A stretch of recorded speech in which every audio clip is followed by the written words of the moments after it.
पहला प्रश्न है, छत्तीसगढ़ में वर्तमान में कुल कितने परिवारों को राशन कार्ड जारी किया जा चुका है? इसका राइट आंसर है ऑप्शन बी 69.50 लाख परिवारों को। वर्तमान में छत्तीसगढ़ में कुल 69.50 लाख परिवारों को राशन कार्ड जारी किया जा चुका है। अगला प्रश्न है, फरवरी 2022 तक मनरेगा में काम मांगने वाले राज्यों में छत्तीसगढ़ देश में कौन से स्थान पर है? इसका राइट आंसर है ऑप्शन ए 5वें स्थान पर। केंद्रीय ग्रामीण विकास मंत्रालय के आंकड़ों के अनुसार काम मांगने वाले राज्यों में छत्तीसगढ़ 5वें स्थान पर है। अगला प्रश्न है, बीजिंग शीतकालीन ओलंपिक 2022 की पदक तालिका में कौन सा देश शीर्ष स्थान पर है? इसका राइट आंसर है ऑप्शन सी नॉर्वे। बीजिंग शीतकालीन ओलंपिक 2022 की पदक तालिका में 37 पदकों के साथ नॉर्वे प्रथम स्थान पर है। इसमें 27 पदकों के साथ दूसरे स्थान पर जर्मनी और 15 पदकों के साथ तीसरे स्थान पर चीन है। अगला प्रश्न है, दादा साहेब फाल्के अंतर्राष्ट्रीय फिल्म महोत्सव पुरस्कार 2022 में film of the year award से किसे सम्मानित किया गया है? इसका राइट आंसर है option D Pushpa the rise को। दादा साहेब फाल्के अंतर्राष्ट्रीय फिल्म महोत्सव पुरस्कार 2022 में film of the year award से पुष्पा द राइज फिल्म को सम्मानित किया गया है। वहीं सर्वश्रेष्ठ फिल्म का पुरस्कार शेरशाह को, सर्वश्रेष्ठ अभिनेता का पुरस्कार रणवीर सिंह को और सर्वश्रेष्ठ अभिनेत्री का पुरस्कार मिमी के लिए कृति सेनन को दिया गया है। अगला प्रश्न है, 40 साल के इतिहास में कौन सा देश पहली बार ओलंपिक समिति सत्र 2023 की मेज़बानी करेगा? इसका राइट आंसर है ऑप्शन सी भारत। बता दें कि अंतर्राष्ट्रीय ओलंपिक समिति ने अगले साल मुंबई में आईओसी की मेज़बानी का अधिकार भारत को सौंपा है। 40 साल बाद यह मौका आया है जब भारत को इसकी मेज़बानी सौंपी गई है। भारत सन 1983 के बाद पहली बार सत्र की मेज़बानी करेगा। इस सत्र का आयोजन नए और आधुनिक जियो विश्व कन्वेंशन सेंटर में होगा। अंतर्राष्ट्रीय बौद्धिक संपदा सूचकांक 2022 में भारत कौन से स्थान पर है? इसका राइट आंसर है ऑप्शन सी 43वें स्थान पर। बता दें कि यूएसए चैम्बर ऑफ कॉमर्स के ग्लोबल इनोवेशन पॉलिसी सेंटर द्वारा 10वां अंतर्राष्ट्रीय बौद्धिक संपदा सूचकांक जारी किया गया है। इसके तहत 55 देशों के समूह में भारत 43वें स्थान पर है। वर्ष 2021 में भारत 40वें स्थान पर था। 2022 के इस इंडेक्स में प्रथम स्थान पर यूएसए, दूसरे स्थान पर यूके, तीसरे स्थान पर जर्मनी और चौथे स्थान पर स्वीडन हैं। वहीं सबसे निम्न 55वें स्थान पर वेनेजुएला है। अगला प्रश्न है, सिंगापुर वेट लिफ्टिंग इंटरनेशनल 2022 में मीराबाई चानू ने कौन सा पदक जीता है? इसका राइट आंसर है ऑप्शन सी स्वर्ण पदक। भारतीय वेट लिफ्टर मीराबाई चानू ने 25 फरवरी 2022 को सिंगापुर भारोत्तोलन चैंपियनशिप 2022 में 55 किलोग्राम भार वर्ग में स्वर्ण पदक जीता है। इसमें चानू ने पोडियम के शीर्ष पर खड़े होने के लिए 100 किलोग्राम, 86 किलोग्राम प्लस 105 किलोग्राम का वजन उठाया। इस चैंपियनशिप में भारत ने कुल 8 पदक जीते हैं, जिसमें से 6 स्वर्ण पदक, 1 रजत पदक और कांस्य पदक शामिल है। अगला प्रश्न है, इतिहास में पहली बार देश से बाहर किस देश में भारतीय प्रौद्योगिकी संस्थान आईआईटी की स्थापना की जाएगी?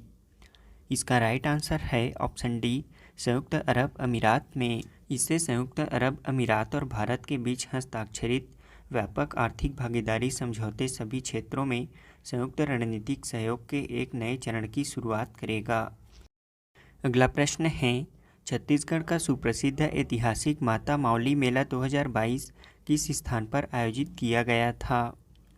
इसका राइट आंसर है ऑप्शन डी नारायणपुर में। बता दें कि छत्तीसगढ़ के नारायणपुर जिले में सुप्रसिद्ध ऐतिहासिक माता मावली मेला का आयोजन किया जाता है। इस वर्ष यह मेला 5 दिनों के लिए 23 फरवरी से प्रारंभ हुआ। इस मेले का समापन 27 फरवरी को उद्योग मंत्री कवासी लखमा के मुख्य आतिथ्य में संपन्न हुआ। इस मेले की प्रसिद्धि देश ही नहीं विदेशों तक भी फैली हुई है। इस मड़ई मेला का आयोजन लगभग 800 वर्ष पूर्व से भी अधिक समय से आयोजित हो रहा है। अगला प्रश्न है, परशुराम ढोलकल महोत्सव 2022 किस जिले में आयोजित किया गया था? इसका राइट आंसर है ऑप्शन बी, दंतेवाड़ा जिले में। बता दें कि प्रत्येक वर्ष की तरह इस बार भी दंतेवाड़ा जिले के फरसपाल में ढोलकल पर्वत के निकट परशुराम करसाड़ मेला सह परशुराम ढोलकल महोत्सव 2022 का आयोजन किया गया था। यह मेला 20 फरवरी से शुरू होकर 22 फरवरी तक आयोजित हुआ। छत्तीसगढ़ राज्य विधिक सेवा प्राधिकरण द्वारा पेंशन एवं जनोपयोगी सेवाओं से संबंधित मामलों के पीड़ित पक्षकारों को त्वरित विधिक सहायता उपलब्ध कराने के लिए किस अभियान की शुरुआत की गई है? इसका राइट आंसर है ऑप्शन सी, अनुतोष अभियान। बता दें कि छत्तीसगढ़ राज्य विधिक सेवा प्राधिकरण की अभिनव पहल पर अनुतोष अभियान प्रारंभ किया गया है। छत्तीसगढ़ राज्य विधिक सेवा प्राधिकरण बिलासपुर के कार्यपालक अध्यक्ष न्यायमूर्ति गौतम भादुड़ी के निर्देशानुसार राज्य विधिक सेवा प्राधिकरण बिलासपुर के द्वारा अनुतोष अभियान प्रारंभ किया गया है। इसका उद्देश्य पेंशन एवं जनोपयोगी सेवाओं से संबंधित मामलों के पीड़ित पक्षकारों को त्वरित विधिक सहायता उपलब्ध कराना है। अगला प्रश्न है, प्रदेश में सी मार्ट की स्थापना के लिए किसकी अध्यक्षता में उच्चाधिकार समिति का गठन किया गया है? इसका राइट आंसर है ऑप्शन डी, अमिताभ जैन। राज्य के प्रत्येक जिला मुख्यालय में सी मार्ट की स्थापना के लिए मुख्य सचिव अमिताभ जैन की अध्यक्षता में उच्चाधिकार प्राप्त समिति का गठन किया गया है। यह समिति सी मार्ट योजना के प्रभावी क्रियान्वयन, मॉनिटरिंग एवं समन्वय का कार्य करेगी। बता दें कि सी मार्ट स्थापना का उद्देश्य राज्य शासन द्वारा महिला स्व सहायता समूहों, शिल्पियों, बुनकरों, दस्तकारों, कुंभकारों एवं अन्य पारंपरिक एवं कुटीर उद्योगों द्वारा निर्मित उत्पादों को एक ही स्थान पर विक्रय के लिए उपलब्ध कराना है। अगला प्रश्न है, बैगनी क्रांति उर्मा मिशन के तहत लेवेंडर खेती को कहाँ शुरू किया जाएगा? इसका राइट आंसर है ऑप्शन डी, जम्मू कश्मीर में। जम्मू कश्मीर राज्य के रामवन में बैगनी क्रांति उर्मा मिशन के तहत लेवेंडर खेती को शुरू किया जाएगा। लेवेंडर एक यूरोपियन क्रॉप है। लेवेंडर क्रॉप एक बार लगाने के बाद 10 से 12 साल तक रहता है। यह एक 12 मासी फसल है और इसकी खेती बंजर भूमि पर की जाती है। इसे बहुत ही न्यूनतम सिंचाई की आवश्यकता होती है, जिसे दूसरी फसलों के साथ भी लगाया जा सकता है। अगला प्रश्न है, शतरंज टूर्नामेंट में विश्व के नंबर 1 खिलाड़ी मैग्नस कार्लसन को हराने वाले भारत के सबसे युवा खिलाड़ी कौन बने हैं? इसका राइट आंसर है ऑप्शन बी, रमेश बाबू प्रज्ञानंद। 16 वर्षीय रमेश बाबू प्रज्ञानंद एक ऑनलाइन शतरंज टूर्नामेंट के 8वें दौर में विश्व के नंबर 1 खिलाड़ी मैग्नस कार्लसन को हराने वाले भारत के सबसे युवा खिलाड़ी बन गए हैं। इसे फीडे द्वारा आयोजित किया गया था। बता दें कि विश्व में जितने भी शतरंज के खेल होते हैं उन्हें फीडे रेगुलेट करता है। विश्व शतरंज महासंघ की स्थापना सन 1924 में की गई थी। इसका मुख्यालय लुसाने स्विट्जरलैंड में स्थित है। अगला प्रश्न है, महात्मा गांधी राष्ट्रीय ग्रामीण रोजगार गारंटी अधिनियम मनरेगा के लिए लोकपाल ऐप को किसने लॉन्च किया है? इसका राइट आंसर है ऑप्शन बी, गिरिराज सिंह ने। बता दें कि केंद्रीय ग्रामीण विकास मंत्री गिरिराज सिंह ने महात्मा गांधी राष्ट्रीय ग्रामीण रोजगार गारंटी अधिनियम मनरेगा के लिए लोकपाल ऐप को लॉन्च किया है। इस ऐप को मनरेगा से संबंधित शिकायतों की सुचारू रिपोर्टिंग और वर्गीकरण के लिए विकसित किया गया है। राष्ट्रीय परिवार स्वास्थ्य सर्वेक्षण 5 के आंकड़ों के अनुसार प्रदेश में संस्थागत प्रसव 2020-21 में बढ़कर कितना प्रतिशत हो गया है? इसका राइट आंसर है ऑप्शन बी, 85.7%। राष्ट्रीय परिवार स्वास्थ्य सर्वेक्षण 5 के आंकड़ों के अनुसार छत्तीसगढ़ में संस्थागत प्रसव में बढ़ोतरी दर 2015-16 में 70.2% थी, जो कि अब वर्तमान में 2020-21 में 85.7% हो गई है। वर्तमान में राज्य में 5 मेडिकल कॉलेज, 21 जिला अस्पतालों में सिक न्यू बॉर्न केयर यूनिट की स्थापना की गई है। अगला प्रश्न है, छत्तीसगढ़ के गौठानों में क्रय किए जा रहे गोबर से बिजली बनाने के लिए छत्तीसगढ़ बायोफ्यूल विकास प्राधिकरण और किसके मध्य एमओयू किया गया है? इसका राइट आंसर है ऑप्शन डी, भाभा परमाणु अनुसंधान केंद्र। छत्तीसगढ़ के गौठानों में क्रय किए जा रहे गोबर से बिजली उत्पादन करने के लिए छत्तीसगढ़ बायोफ्यूल विकास प्राधिकरण और भाभा परमाणु अनुसंधान केंद्र के मध्य एमओयू किया गया है। बता दें कि राज्य के गौठानों में क्रय किए जा रहे गोबर से स्व सहायता समूहों की ग्रामीण महिलाएं बिजली तैयार करेंगी। गोबर से विद्युत उत्पादन करने की इस तकनीक का नाम निसर्गुणा पद्धति है। अगला प्रश्न है, अमेरिका सुप्रीम कोर्ट की पहली अश्वेत महिला जज कौन बनी है? इसका राइट आंसर है option C, Ketanji Brown Jackson. Ketanji Brown Jackson America supreme court की पहली अश्वेत महिला जज बनी है। अगला प्रश्न है, भारतीय प्रतिभूति और विनिमय बोर्ड सेबी के नए अध्यक्ष कौन बनी है? इसका राइट आंसर है ऑप्शन ए, माधवी पुरी बुच। माधवी पुरी बुच भारतीय प्रतिभूति विनिमय बोर्ड सेबी की नई अध्यक्ष बनी हैं। उन्होंने अजय त्यागी का स्थान लिया है। बता दें कि नेशनल स्टॉक एक्सचेंज और बॉम्बे स्टॉक एक्सचेंज को सेबी रेगुलेट करता है। इसकी स्थापना सन 1992 में की गई थी। इसका मुख्यालय मुंबई में स्थित है और अब वर्तमान अध्यक्ष माधवी पुरी बुच हैं। अगला प्रश्न है, केंद्र सरकार ने युद्ध प्रभावित देश यूक्रेन में फंसे भारतीय नागरिकों को वापस लाने के लिए कौन सा मिशन शुरू किया था? इसका राइट आंसर है ऑप्शन बी, ऑपरेशन गंगा। केंद्र सरकार ने युद्ध प्रभावित देश यूक्रेन में फंसे भारतीय नागरिकों को वापस लाने के लिए ऑपरेशन गंगा नामक मिशन शुरू किया था। इस मिशन के तहत यूक्रेन से भारतीय नागरिकों को वापसी का खर्च केंद्र सरकार द्वारा किया गया। छत्तीसगढ़ में सर्वाधिक लघु वनोपज उत्पादन में शीर्ष स्थान पर कौन सा वनमंडल है? इसका राइट आंसर है ऑप्शन सी, कोंडागांव वनमंडल। 2019-20 एवं 2020-21 दोनों ही वर्षों और वर्तमान में दक्षिण कोंडागांव वनमंडल लघु वनोपज उत्पादन एवं संग्रहण में प्रथम स्थान पर है। यहाँ जिले में वनोत्पादों की प्रचुरता को देखते हुए शासन द्वारा 13 प्राथमिक लघु वनोपज समितियों के अधीन 155 ग्राम स्तर समूहों तथा 61 हाट बाजार समूहों पर वनोपज के संग्रहण का कार्य समूहों द्वारा कराया जा रहा है। अगला प्रश्न है, टेनिस एटीपी रैंकिंग में दुनिया के नंबर 1 पुरुष खिलाड़ी कौन बने हैं? इसका राइट आंसर है ऑप्शन बी, डेनियल मेदवेदेव। रूस के सुपर स्टार टेनिस खिलाड़ी डेनियल मेदवेदेव पुरुषों की एटीपी टेनिस रैंकिंग में नंबर 1 स्थान पर पहुंचने वाले दुनिया के 27वें खिलाड़ी बन गए हैं। इसमें डेनियल मेदवेदेव ने 20 बार के ग्रैंड स्लैम चैंपियनशिप नोवाक जोकोविच को शीर्ष पद से हटाया है। अगला प्रश्न है, छत्तीसगढ़ में सर्वाधिक तेंदुपत्ता का संग्रहण किस वनमंडल द्वारा किया गया है? इसका राइट आंसर है ऑप्शन बी, बिलासपुर वनमंडल। वर्तमान में छत्तीसगढ़ में सर्वाधिक तेंदुपत्ता का संग्रहण बिलासपुर वनमंडल द्वारा किया जा रहा है।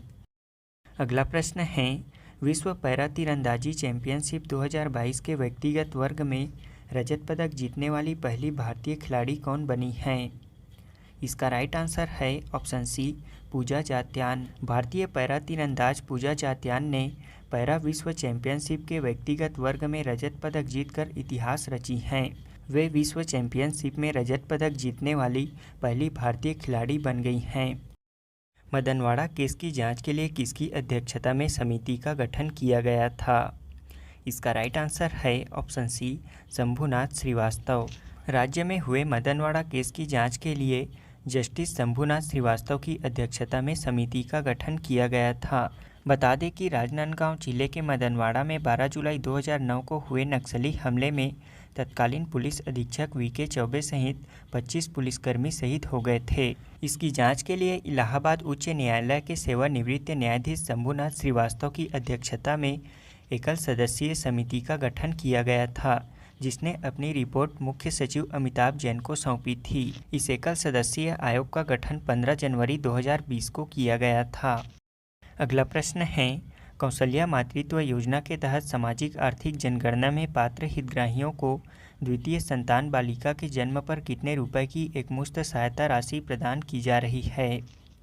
इसका राइट आंसर है ऑप्शन डी, 5,000 रुपये। छत्तीसगढ़ सरकार द्वारा कौशल्या मातृत्व योजना के तहत सामाजिक आर्थिक जनगणना में पात्र हितग्राहियों को द्वितीय संतान बालिका के जन्म पर 5,000 रुपये की एकमुश्त सहायता राशि प्रदान की जा रही है। अगला प्रश्न है, 6 क्रिकेट विश्व कप खेलने वाली दुनिया की पहली महिला क्रिकेटर कौन बनी हैं? इसका राइट आंसर है ऑप्शन सी, मिताली राज। भारतीय महिला क्रिकेट कप्तान मिताली राज सचिन तेंदुलकर और जावेद मियांदाद के बाद 6 विश्व कप खेलने वाली कुल मिलाकर तीसरी क्रिकेटर हैं। मिताली राज वर्ष 2000, 2005, 2009, 2013, 2017 और 2022 में आईसीसी महिला क्रिकेट विश्व कप स्पर्धाओं में खेल चुकी हैं। बता दें कि आईसीसी महिला क्रिकेट विश्व कप 2022 का आयोजन इस बार न्यूजीलैंड में 4 मार्च से 3 अप्रैल के बीच किया जा रहा है। यह इस आयोजन का 12वां संस्करण है। अगला प्रश्न है, एशियाई खेलों के ट्रायल में भाग लेने वाले सबसे कम उम्र के घुड़सवारी एथलीट और एकमात्र भारतीय कौन बने हैं? इसका राइट आंसर है ऑप्शन ए, शशांक सिंह कटारिया। बता दें कि गुड़गांव हरियाणा के निवासी शशांक सिंह कटारिया सबसे कम उम्र के घुड़सवारी एथलीट और एशियाई खेलों के ट्रायल लेने वाले एकमात्र नागरिक हैं। अगला प्रश्न है, जल संरक्षण के क्षेत्र में महत्वपूर्ण कार्यों के लिए विशेष जूरी पुरस्कार से किसे सम्मानित किया गया है? इसका राइट आंसर है ऑप्शन बी, राष्ट्रीय स्वच्छ गंगा मिशन को। राष्ट्रीय स्वच्छ गंगा मिशन को 2 से 3 मार्च 2022 तक वर्चुअल तरीके से आयोजित 7वें भारतीय उद्योग जल सम्मेलन और फिक्की जल पुरस्कारों के 9वें संस्करण में विशेष जूरी पुरस्कार से सम्मानित किया गया है। टेक कंपनी माइक्रोसॉफ्ट द्वारा भारत का सबसे बड़ा डेटा सेंटर क्षेत्र कहाँ स्थापित किया जाएगा? इसका राइट आंसर है ऑप्शन डी, हैदराबाद में। टेक कंपनी माइक्रोसॉफ्ट ने हैदराबाद तेलंगाना में भारत में अपना चौथा डेटा सेंटर स्थापित करने की घोषणा की है। बता दें कि हैदराबाद डेटा सेंटर भारत के सबसे बड़े डेटा केंद्रों में से एक होगा। इसे 2025 तक चालू किया जाएगा। माइक्रोसॉफ्ट के पास पहले से ही पुणे, मुंबई और चेन्नई में 3 भारतीय क्षेत्रों में एक डेटा सेंटर स्थापित है। इस डेटा सेंटर की स्थापना के लिए माइक्रोसॉफ्ट ने तेलंगाना राज्य सरकार के साथ कुल 15,000 करोड़ रुपए के निवेश के साथ एक निश्चित समझौते पर हस्ताक्षर किए हैं। अगला प्रश्न है, प्लास्टिक प्रदूषण से निपटने के लिए 5वीं संयुक्त राष्ट्र पर्यावरण सभा का आयोजन कहाँ किया गया था? इसका राइट आंसर है ऑप्शन ए, केन्या में। केन्या नैरोबी में प्लास्टिक प्रदूषण से निपटने के लिए 5वीं संयुक्त राष्ट्र पर्यावरण सभा का आयोजन किया गया था। केन्या नैरोबी में 28 फरवरी 2022 से 2 मार्च 2022 तक आयोजित 5वीं संयुक्त राष्ट्र पर्यावरण सभा में फिर से शुरू होने वाले सत्र में प्लास्टिक प्रदूषण से निपटने के लिए 3 मसौदा प्रस्तावों पर विचार किया गया था। भारत द्वारा प्रस्तुत मसौदा प्रस्ताव में देशों द्वारा तत्काल सामूहिक स्वैच्छिक कार्यवाही का आह्वान किया गया। बता दें कि 5वीं संयुक्त राष्ट्र पर्यावरण सभा में 175 देशों ने प्लास्टिक प्रदूषण पर ऐतिहासिक संकल्प अपनाया है। अगला प्रश्न है, दक्षिण कोरिया के नए राष्ट्रपति कौन बने हैं? इसका राइट आंसर है ऑप्शन ए, यून सुक ईओल। दक्षिण कोरिया के नए राष्ट्रपति यून सुक ईओल बने हैं। अगला प्रश्न है, भारत में विश्व स्वास्थ्य संगठन WHO द्वारा दुनिया के सबसे बड़े global centre for traditional medicine की स्थापना कहाँ की जाएगी? इसका राइट आंसर है ऑप्शन ए, गुजरात राज्य में। भारत में विश्व स्वास्थ्य संगठन द्वारा दुनिया के सबसे बड़े global centre for traditional medicine की स्थापना गुजरात राज्य के जामनगर में स्थापित की जाएगी। बता दें कि गुजरात के जामनगर में प्रधानमंत्री नरेंद्र मोदी द्वारा WHO global centre for traditional medicine का शिलान्यास किया गया। यह दुनिया भर में पारंपरिक चिकित्सा के लिए पहला और एकमात्र वैश्विक आउटपोस्ट केंद्र होगा। WHO की स्थापना 7 अप्रैल 1948 में की गई थी। इसका मुख्यालय जिनेवा, स्विट्जरलैंड में स्थित है। इसके वर्तमान महानिदेशक टेड्रोस अधानोम हैं। अगला प्रश्न है, छत्तीसगढ़ के किस स्थान में शहीद गुंडाधुर राज्य स्तरीय तीरंदाजी अकादमी की स्थापना की जा रही है? इसका राइट आंसर है ऑप्शन बी, जगदलपुर में। राज्य के बस्तर जिला जगदलपुर में शहीद गुंडाधुर राज्य स्तरीय तीरंदाजी अकादमी की स्थापना की जा रही है।